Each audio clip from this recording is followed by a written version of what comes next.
Meus queridos, a paz do Senhor. É com muita alegria que nós estamos juntos mais uma vez aqui na Academia de Pregadores. Eu sou o pastor Anderson Silva e nós estamos juntos para estudar as lições da Escola Bíblica Dominical. Com muita felicidade, nós estamos iniciando um novo trimestre, o nosso terceiro trimestre de 2017, com a nossa nova revista da Escola Dominical, comentada pelo pastor Ezequias Soares, onde nós vamos tratar sobre a razão da nossa fé. Este é o título da revista do trimestre, do terceiro trimestre de 2017. A razão da nossa fé. Assim cremos, assim vivemos. Nessas 13 lições, como já disse, comentadas pelo pastor Ezequias Soares, ele vai tratar sobretudo de teologia sistemática. São lições maravilhosas, lições magníficas, onde nós teremos a oportunidade de aprender a viver uma fé prática, onde nós estaremos percebendo que a nossa fé, ela tem que redundar em obras, e estas obras têm que ser disciplinadas pela palavra de Deus. E uma vez que nós aprendemos, uma vez que esse aprendizado é realmente concebido na nossa vida, todas as coisas que nós fazemos vão ser condizentes com esta fé que nós professamos. Ok? Então seja muito bem-vindo mais uma vez aqui à Academia de Pregadores, muito bem-vindo ao nosso terceiro trimestre de 2017 e que tenhamos grandes momentos do agir de Deus sobre a nossa vida e de aprendizado para a glória do nome do Senhor Jesus. A nossa primeira lição é a lição do dia 2 de julho de 2017. O título da nossa lição é Inspiração Divina e Autoridade da Bíblia. O que nós trataremos nesta lição está voltado para a disciplina de bibliologia. Como eu disse agora há pouco, nós estudaremos, sobretudo durante esse trimestre, nós estudaremos teologia sistemática. E vocês perceberão durante as nossas aulas que em cada aula nós estaremos tratando de uma das disciplinas da teologia sistemática. Nessa nossa primeira lição nós trataremos de bibliologia, o estudo da Bíblia, né? No nosso curso teológico, aqui na Academia de Pregadores, estamos disponibilizando já há algum tempo a cada um dos nossos alunos o curso médio em teologia, e nós temos a disciplina de bibliologia. E nós estudamos em bibliologia a Bíblia como palavra de Deus e estudamos também a Bíblia como livro. E é muito importante este conhecimento para a nossa compreensão da Bíblia, para a compreensão da evolução do texto bíblico, para a compreensão da mensagem bíblica como um todo. Vamos estudar então, nesta primeira lição do dia 2 de julho de 2017, Inspiração Divina e Autoridade da Bíblia. O texto áureo da nossa lição está na primeira epístola do apóstolo Pedro, capítulo 1 e o versículo 21, que nos diz o seguinte: porque a profecia nunca foi produzida por vontade de homem algum, mas os homens santos de Deus falaram inspirados pelo Espírito Santo. Os homens santos de Deus falaram inspirados pelo Espírito Santo. Nós trataremos nesta nossa lição sobre a inspiração. O que é a inspiração? Eu farei algumas abordagens aqui sobre algumas teorias da inspiração. Nós vamos perceber na nossa lição que a inspiração que nós cremos é a inspiração verbal e plenária, a inspiração verdadeira da palavra de Deus. A verdade prática nos diz o seguinte: cremos na inspiração divina, verbal e plenária da Bíblia Sagrada, única regra infalível de fé e prática para a vida e o caráter cristão. Já já a gente faz um comentário sobre essa inspiração divina, verbal e plenária. Os objetivos da nossa lição. O primeiro objetivo, que é o objetivo geral, é conscientizar a respeito da inspiração divina, verbal e plenária da Bíblia Sagrada. E nós temos 4 objetivos, que são objetivos específicos, que a você que já nos acompanha sabe que cada um desses objetivos específicos estão ligados a um ponto da lição. Então, o primeiro objetivo específico: reconhecer a revelação e inspiração da Bíblia Sagrada. O segundo, mostrar a inspiração divina na Bíblia Sagrada. Terceiro, explicar a inspiração plena e verbal da Bíblia Sagrada. E quarto, saber que a Bíblia Sagrada é a nossa única regra de fé e prática. O ponto central da nossa lição nos diz o seguinte: cremos na inspiração divina e autoridade da Bíblia Sagrada. Ao longo dos anos, cientistas até discutiram muito em relação à inspiração, a veracidade, a autoridade da Bíblia Sagrada como palavra de Deus. E ao longo dos anos só restou provado que a palavra de Deus tem razão. Aliás, há um livro justamente com esse título, E a Bíblia Tinha Razão, que faz análises dos textos bíblicos, das profecias bíblicas, que faz análise dos oráculos proféticos da palavra de Deus, e perceberam que a palavra de Deus é verdadeira e tem autoridade sobre todas as coisas. Ok? A leitura bíblica em classe está na segunda epístola de Paulo a Timóteo, capítulo 3, do versículo 14 ao versículo 17. Assim nos diz a palavra de Deus: Tu, porém, permanece naquilo que aprendeste e de que foste inteirado, sabendo de quem o tens aprendido, e que desde a tua meninice sabes as sagradas letras, que podem fazer-te sábio para a salvação pela fé que há em Cristo Jesus. Toda a Escritura divinamente inspirada é proveitosa para ensinar, para redarguir, para corrigir, para instruir em justiça, para que o homem de Deus seja perfeito e perfeitamente instruído para toda boa obra. Eu quero chamar a atenção para o versículo de número 16, quando o apóstolo Paulo assevera que toda a Escritura divinamente inspirada é proveitosa. A palavra de Deus está nos garantindo que a Bíblia é inspirada por Deus, né? Deus motivou. A origem do texto sagrado está no próprio Deus. E é isso que nós aprenderemos nesta nossa primeira lição do terceiro trimestre de 2016. Algumas considerações são importantes antes mesmo de entrarmos na introdução da nossa lição, nos comentários feitos pelo pastor Ezequiel Soares. A primeira consideração que eu gostaria de fazer é uma pergunta que sempre vem à tona. Se Deus sempre se revelou e se revela até hoje, nós vamos aprender sobre isso também nessa nossa primeira lição, aprender sobre inspiração, mas também sobre revelação de Deus. Se Deus sempre se revela até hoje, por que o registro de uma revelação? Por que o registro escrito de uma revelação, que é a palavra de Deus, a Bíblia Sagrada, que nós temos em mãos hoje de forma organizada? A primeira razão para o registro escrito é para que a revelação não se perdesse no tempo. Então, o registro escrito das palavras de Deus, da revelação de Deus ao seu povo, fez com que e faz com que essa revelação não se perca no tempo, não fique tão somente na base da oralidade. A segunda razão para o registro escrito é para que a interpretação seja mais fidedigna.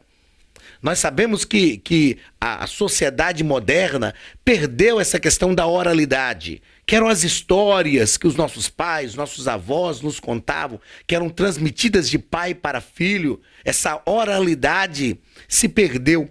E o registro escrito produz, então, uma interpretação mais fidedigna. Não uma interpretação baseada na subjetividade dos contos da oralidade, mas uma interpretação feita realmente a partir de um texto escrito. A terceira razão para o registro escrito da palavra de Deus é para que a revelação seja mais acessível e sem influências dessas subjetividades que nós acabamos de falar. Então, a revelação escrita e transferida, transmitida às pessoas na sua própria língua, dentro da sua própria visão cultural, faz com que essa interpretação seja mais acessível. Nós estamos comemorando nesse ano de 2017, iremos comemorar, agora no segundo semestre de 2017, 500 anos da Reforma Protestante. E este era um dos objetivos, ou talvez o maior objetivo de Martinho Lutero.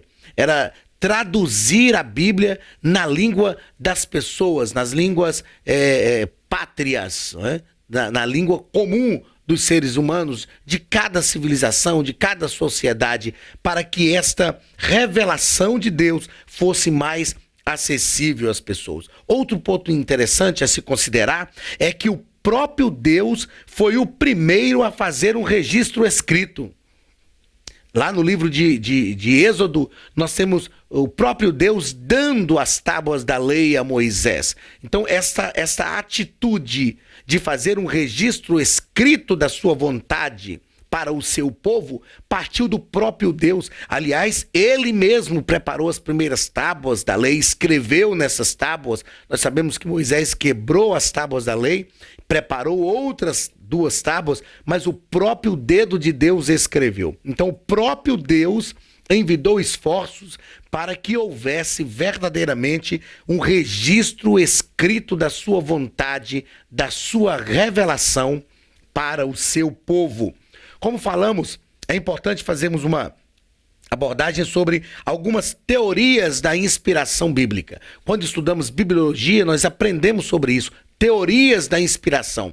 Eu já adianto que só há uma teoria verdadeira da inspiração, e eu também não farei uma abordagem de todas elas, mas eu acho importante considerar algumas. A teoria verdadeira da inspiração bíblica é a inspiração verbal e plenária, que nós aprenderemos durante a nossa lição. Mas existem algumas teorias da inspiração, e eu quero citar pelo menos 3 delas aqui, que são teorias falsas, que não são teorias verdadeiras, mas que são as mais utilizadas, as mais ensinadas por aqueles que tentam até mesmo deturpar a verdade da palavra de Deus. A primeira delas é chamada de teoria mecânica, ou teoria do ditado verbal. Essa teoria, repito, é uma teoria falsa. Ela ensina que Deus ditou cada palavra que está no texto bíblico. Por isso, teoria mecânica ou teoria do ditado verbal.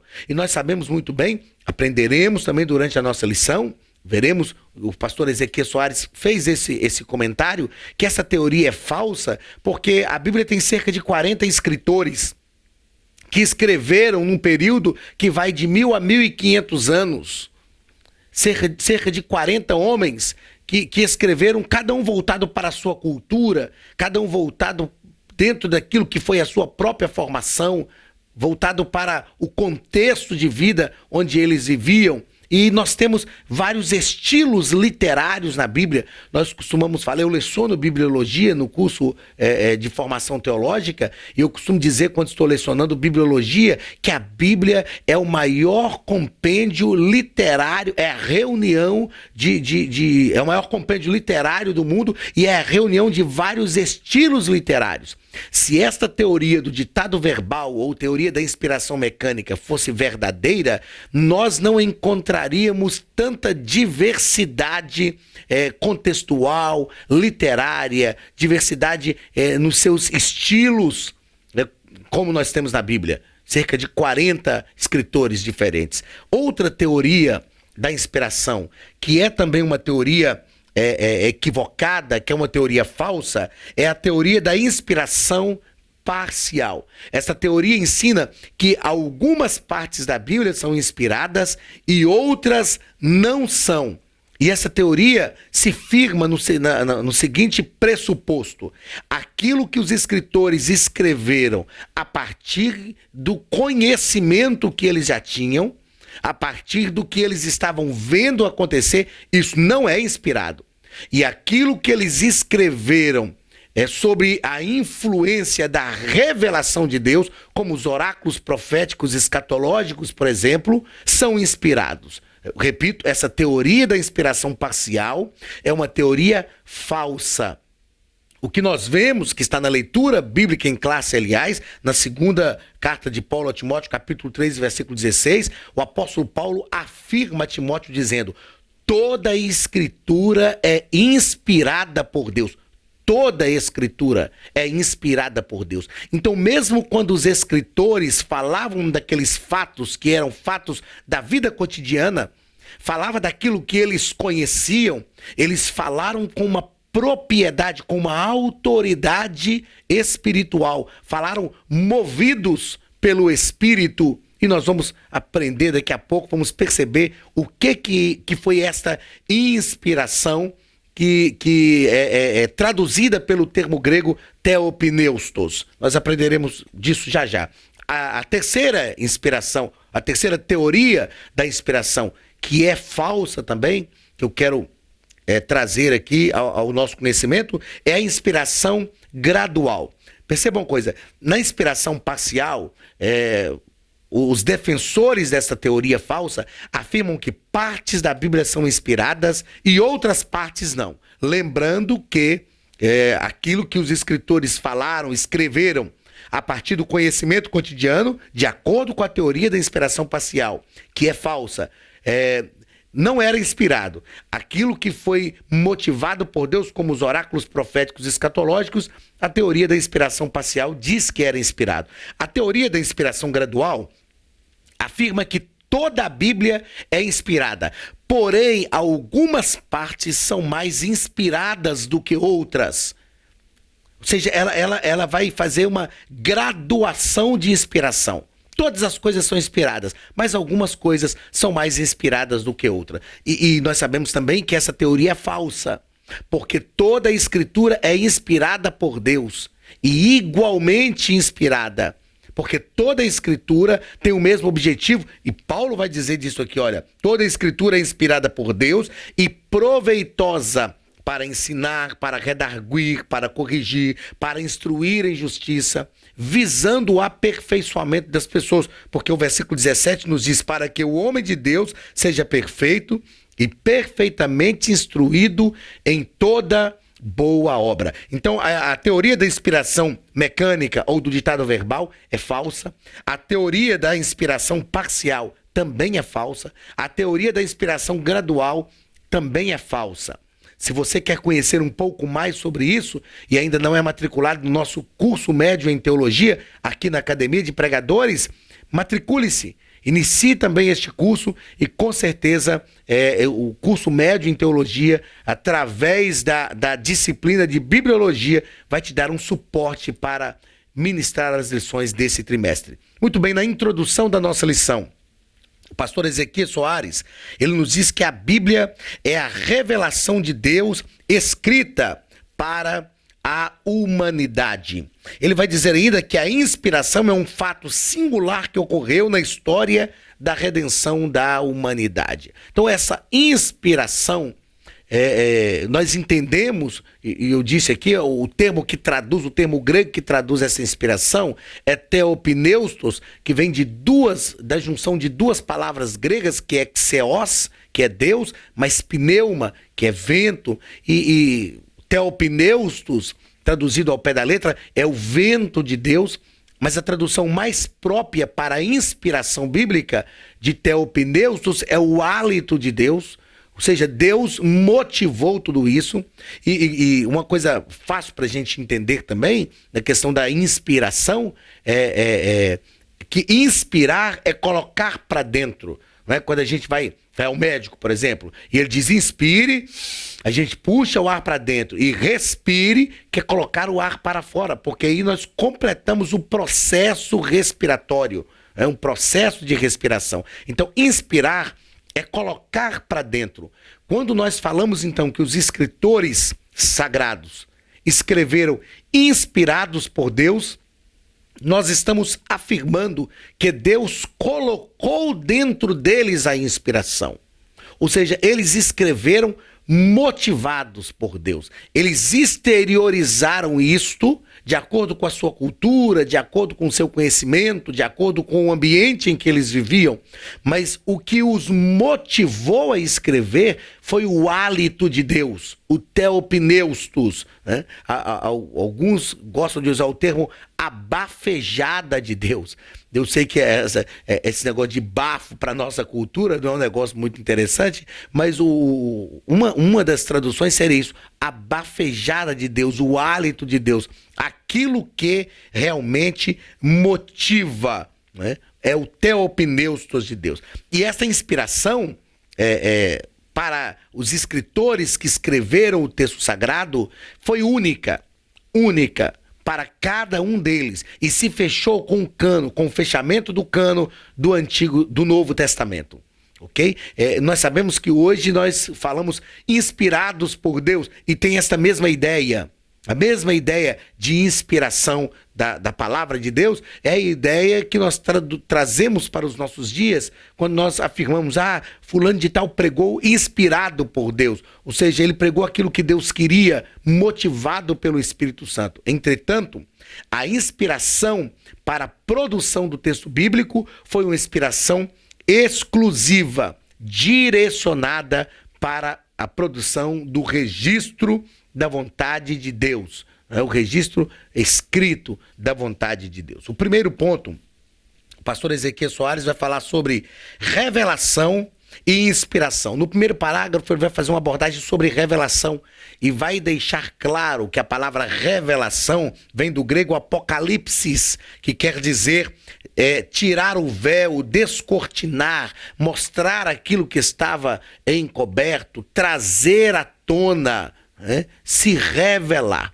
Uma das coisas que nós precisamos entender é que essa revelação que a palavra de Deus nos mostra não é uma revelação como alguns dizem hoje, é o dom de revelação.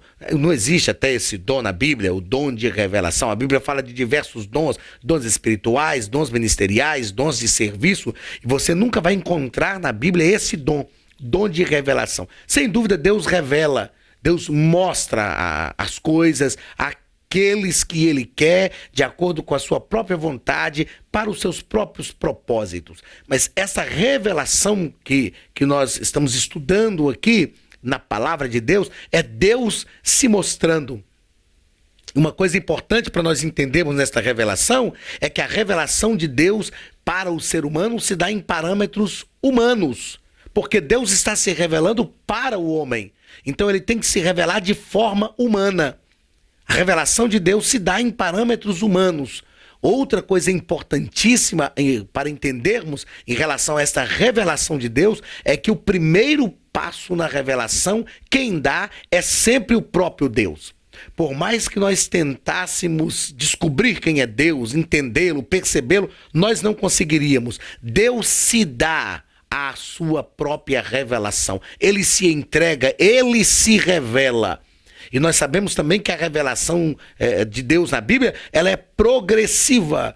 Eu chamo essa revelação de funil ao contrário. Ela é uma revelação progressiva e existem várias provas disso na Bíblia. Uma das provas que eu mais gosto de citar nesse aspecto é o escritor aos Hebreus, quando ele diz: havendo Deus falado pelos pais, falou-nos pelos profetas, agora falou-nos pelo seu Filho. Então, em Cristo, nós temos o ápice, o clímax, o ponto máximo da revelação de Deus à humanidade. É o próprio Deus que habita com o ser humano, e nós vamos estudar isso durante esse trimestre também. Cristo é o Deus que está habitando com o ser humano para que o ser humano o conheça de perto. A Bíblia contém esta revelação de Deus à humanidade, então. Agora, uma pergunta é importante ser feita quando nós tratamos dessa questão da revelação de Deus na sua palavra, revelação bíblica de Deus. A Bíblia contém toda a revelação de Deus? É possível que Deus se revele de alguma forma que não está descrita realmente pelo texto bíblico? Ou a Bíblia, na palavra de Deus, na Bíblia Sagrada, encerra toda a revelação de Deus? Nós sabemos que Deus se revela e se revelará pela eternidade. Deus é infinito. Quanto mais nós o conhecemos, mais nós buscamos conhecê-lo e mais ele se revela. Então, na eternidade, Deus se revelará a nós e nós nunca o conheceremos plenamente. Porque o dia que nós conhecermos a Deus plenamente, ele deixa de ser Deus. Então, ele se revelará pela eternidade, através da eternidade. E nós nunca o conheceremos plenamente. A Bíblia não contém toda a revelação de Deus. É possível que Deus se revele de alguma forma que não está descrita, que essa revelação não esteja descrita exatamente como ele ainda pode se revelar no texto bíblico. Uma coisa é importantíssima, e aí eu preciso que você entenda bem isso, para que o entendimento disso não passe por um caminho que produz até uma heresia. Então, a Bíblia não contém toda a revelação de Deus, mas a Bíblia contém todo o princípio da revelação de Deus.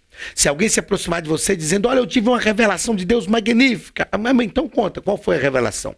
Se essa revelação que a pessoa teve de Deus não tiver um suporte bíblico, não estiver alicerçada na palavra de Deus, não é uma revelação de Deus verdadeiramente falando. Toda a revelação de Deus tem a sua base no texto bíblico. Então, embora a Bíblia não contenha toda a revelação de Deus, porque Deus ainda pode se revelar, né, de várias formas, mas a Bíblia contém todo o princípio da revelação de Deus. Aliás, eu falo que na Bíblia nós temos o modus operandi de Deus. A maneira como Deus faz, o modus operandi é uma expressão em latim que quer dizer maneira de agir, maneira de operar. Nós temos esse princípio do modus operandi de Deus na Bíblia. E é importante entendermos isto, e daí a relevância do estudo da bibliologia para compreendermos o texto bíblico e interpretarmos de forma correta. Ok? Então, Deus dá o primeiro passo na revelação. A Bíblia não contém toda a revelação de Deus, mas ela tem todo o princípio da revelação de Deus. Por isso nós estamos estudando esse trimestre a razão da nossa fé, assim cremos, assim vivemos. Então o princípio dessa revelação está na palavra de Deus, né? Os escritores sagrados foram os receptáculos dessa revelação e eles exteriorizaram esta revelação. Eu gosto de dizer, ao lecionar bibliologia, que a Bíblia, o conhecimento de Deus que nós temos através da Bíblia Sagrada, é o registro da revelação de Deus a outras pessoas. Ou seja, Deus se revelou a esses escritores, eles compreenderam essa revelação no momento em que eles estavam vivendo e eles registraram essa revelação para o nosso ensino. É isso que o texto da leitura bíblica em classe diz. Eles registraram essa revelação para o nosso ensino. Cabe a nós estudar, pesquisar, e por isso a Academia de Pregadores tem uma importância fundamental para a vida daqueles que gostam de estudar a palavra de Deus, porque ela proporciona esse ensino, ela produz esse ensino, direciona-nos no caminho do aprendizado da palavra de Deus, porque nós precisamos estudar esses registros da revelação de Deus a esses escritores, a fim de compreendermos qual foi a mensagem de Deus para a vida deles e aplicar esta mensagem na nossa vida. E esta mensagem produz o ensino verdadeiro da palavra de Deus. A forma de comunicação Aliás, vamos voltar aqui ao segundo parágrafo, né?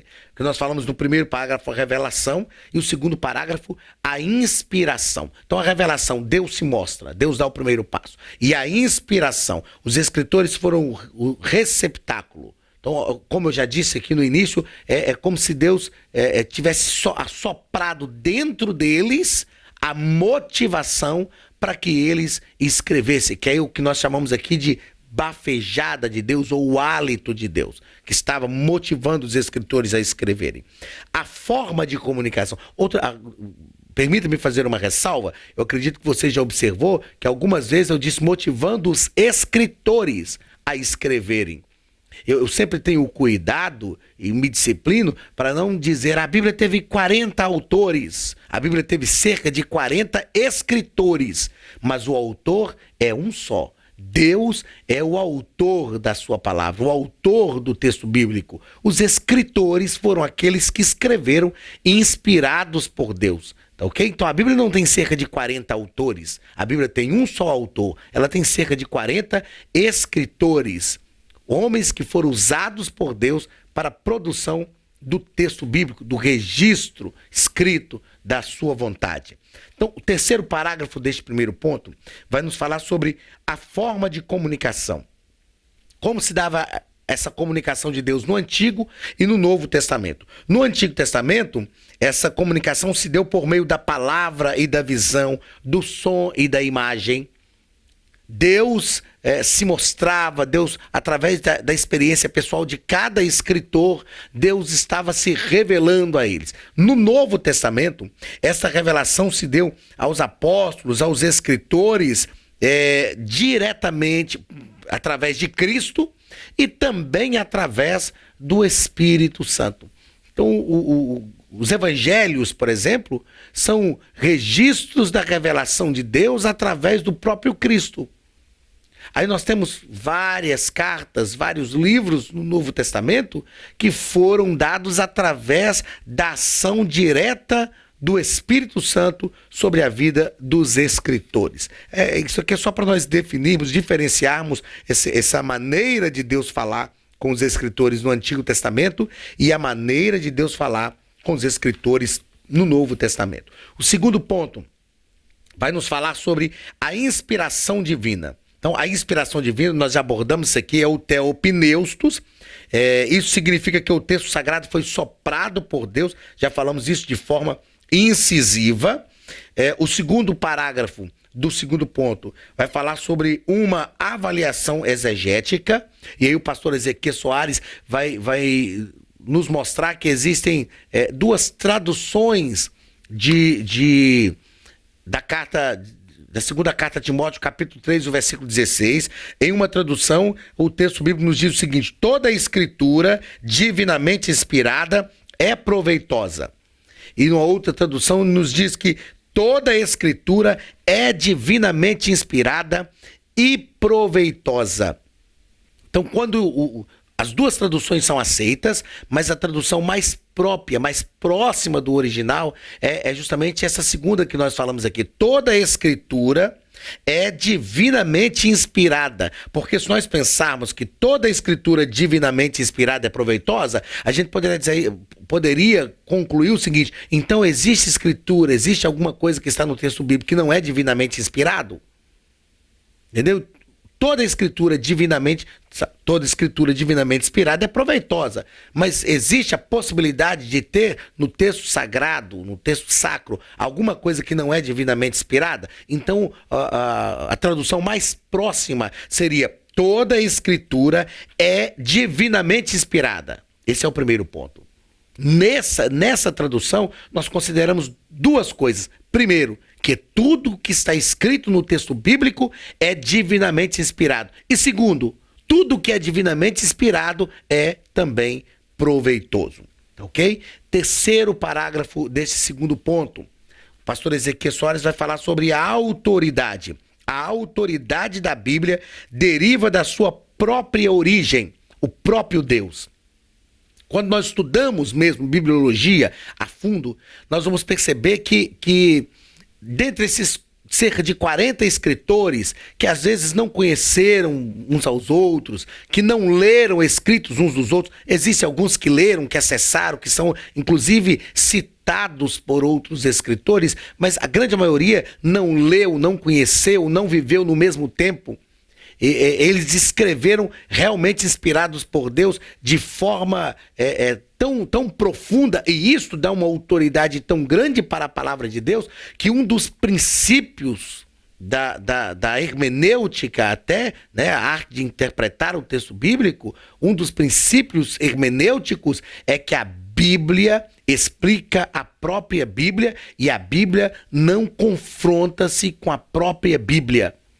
Seria impossível se não fosse esta ação de Deus através desses escritores, que esses conflitos deixassem de existir. Seria impossível. Porque a coisa mais natural é nós pegarmos pessoas que estão dentro de uma mesma sociedade, de uma mesma geração, e pedirmos algumas dessas pessoas para fazerem abordagens sobre um mesmo assunto. Nós vamos perceber que terão abordagens totalmente avessas, contrárias, porque são indivíduos, são seres humanos que têm visão de mundo diferente, que concebem as coisas de forma diferente. Agora, imagine cerca de 40 escritores escrevendo, vivendo, cada um na sua cultura, cada um no seu mundo, num período de entre 1000 e 1500 anos. Com toda certeza nós teríamos muitos conflitos, porém a ação de Deus direcionou todas as coisas no texto sagrado. Então a autoridade da Bíblia está ligada à sua própria origem, que é o próprio Deus. Terceiro ponto, inspiração plena e verbal. Primeiro parágrafo, inspiração plenária. Essa expressão significa que todos os livros da Escritura são inspirados por Deus, de forma plena. Por que inspiração plenária? Porque todos os livros são inspirados. Não há nada que não seja inspirado. A gente costuma dizer em bibliologia o seguinte, que a Bíblia não mente, mas ela faz registros de mentiras. Por exemplo, Ananias e Safira, quando mentiram, tentando enganar a igreja, lá nos primórdios da igreja primitiva, a Bíblia não mente, mas ela registra isto. A Bíblia não contém pecados, mas ela registra esses pecados que foram cometidos e registra de forma inspirada, para que tudo isso sirva para o ensino, para o crescimento. Isto é a inspiração plenária da Bíblia Sagrada. Todos têm o mesmo grau de inspiração. Então a Bíblia que Jesus e os apóstolos tinham em mãos era o Antigo Testamento, e o texto do Novo Testamento foi sendo produzido, e o cânon do Novo Testamento se fecha por volta do ano 315 depois de Cristo. Ok? Os 66 livros da Bíblia, todos eles são divinamente inspirados, de igual modo, de igual forma, cada um dentro do seu próprio contexto, trazendo a sua própria mensagem, mas são todos inspirados. Isto é inspiração plenária, inspiração verbal. Isso quer dizer que as ideias vêm de Deus. Eu sempre uso eu dou uma dica aos alunos para a gente não esquecer o que significa essa inspiração verbal. Verbal vem de verbo. E na nossa língua portuguesa, nós aprendemos que o verbo é aquilo que dá ação aos seres. Assim como o adjetivo dá qualidade, assim como o substantivo dá nome aos seres, o verbo dá ação aos seres. Se nós entendemos, para a gente não esquecer, é só a gente ligar a inspiração verbal àquilo que dá ação. Então foi o próprio Deus quem motivou, o próprio Deus quem dá ação a todos os fatos bíblicos. O tipo de linguagem que é usado na Bíblia está ligado a cada escritor. Nós já explicamos isso aqui, explicamos a teoria do ditado verbal ou a teoria mecânica, que é uma teoria falsa da inspiração. Então, cada um escreveu com o seu próprio estilo, com a sua própria personalidade, usando argumentos do momento que ele escreveu. As figuras de linguagem que são utilizadas estão ligadas ao próprio tempo que o escritor escreveu, porém, de forma inspirada por Deus. Quarto e último ponto dessa nossa primeira lição. Única regra infalível de fé e prática. A Bíblia é a única regra infalível de fé e prática. Primeiro parágrafo vai falar sobre a Bíblia sendo proveitosa para ensinar. O propósito das Escrituras, a palavra de Deus, é o ensino para a salvação. O que é ensinar? É conduzir, é produzir o conhecimento. E a palavra de Deus tem autoridade para isso. É o ensino para a salvação. todo o registro escrito da palavra de Deus proporciona um ensino para a salvação. Segundo parágrafo, a conduta humana. A Bíblia, ela é apta para corrigir o erro, é útil para orientar a vida. A Bíblia não é somente o registro da fé de Israel. Sem dúvida, alguns críticos da Bíblia defendem isso, dizem que a Bíblia não é um livro de ensino para a humanidade, é um registro da fé de Israel. O que nós precisamos entender, eu já disse agora há pouco, que é sem dúvida nenhuma o registro da revelação de Deus a um povo. O registro da revelação de Deus a algumas pessoas, mas este registro dessa revelação de Deus produz um ensino transformador para a conduta humana. Então, uma das grandezas da Bíblia Sagrada, da Escritura, é a aplicação prática da palavra de Deus. Quando nós estudamos história de Israel, por exemplo, que é uma disciplina que nós lecionamos também para os cursos de formação teológica, nós aprendemos que o que Deus disciplina para Israel, o que Deus determina para Israel, nas suas diversas leis, tem o objetivo de transformar a vida cotidiana, a vida prática das pessoas. A Bíblia tem resposta para todas as coisas. A Bíblia tem resposta para tudo. A Bíblia disciplina todos os nossos relacionamentos. A Bíblia disciplina o relacionamento entre pais e filhos, entre os cônjuges. A Bíblia disciplina o relacionamento entre os irmãos. A Bíblia disciplina o relacionamento entre patrão e empregado. A Bíblia nos ensina sobre relacionamento de vida política, de vida social, todos os aspectos. A Bíblia nos produz ensinos de higiene pessoal. Eu lembro que eu estava estudando para lecionar sobre o Decálogo, e eu li um escritor que disse que na lei de Moisés, no Decálogo, que é a lei de Deus através de Moisés, nós temos princípios para toda a legislação que nós temos hoje. Nós temos na Bíblia princípios jurídicos. Nós temos, por exemplo, a instituição de Deus das cidades de refúgio, que se a pessoa matasse alguém de forma não intencional, ela podia fugir para a cidade de refúgio. Quando chegasse lá, o sacerdote julgaria a sua causa. É o que nós temos no direito penal de crime doloso e crime culposo. Então nós temos princípios para todas as legislações que disciplinam a vida de uma sociedade. Nós temos isso na palavra de Deus. E é interessante que esses princípios bíblicos não são aplicados só para a nação brasileira, norte-americana, só para os ingleses. Não, são aplicados para toda a humanidade, porque são princípios divinos e não princípios humanos. Terceiro parágrafo deste quarto ponto: as traduções da Bíblia. Nós temos diversas traduções da Bíblia. E em bibliologia nós aprendemos o que é tradução e o que é versão, né? Por exemplo, a tradução que nós utilizamos no Brasil, a maior parte delas estão ligadas a João Ferreira de Almeida. Isso é a tradução, né? João Ferreira de Almeida foi quem fez a tradução da Bíblia para a língua portuguesa, a maior quantidade das traduções que nós utilizamos. Mas existem outras traduções. Existe a tradução da Bíblia de Jerusalém, existe a tradução ecumênica brasileira e assim sucessivamente. E nós temos versões: Almeida Revista e Corrigida, Almeida Revista e Atualizada. Por que Almeida? Porque é a partir da tradução de João Ferreira de Almeida que vai se fazendo algumas versões diferentes da Bíblia, né? Então, tradução é diferente de versão. Tradução é a origem, o ponto de partida. Quem traduziu? A versão é uma atualização ou uma vertente que se dá para o texto bíblico de alguma forma. Então, as traduções da Bíblia são feitas nas línguas pátrias de todo o mundo. Como eu disse, era um dos grandes objetivos de Martinho Lutero.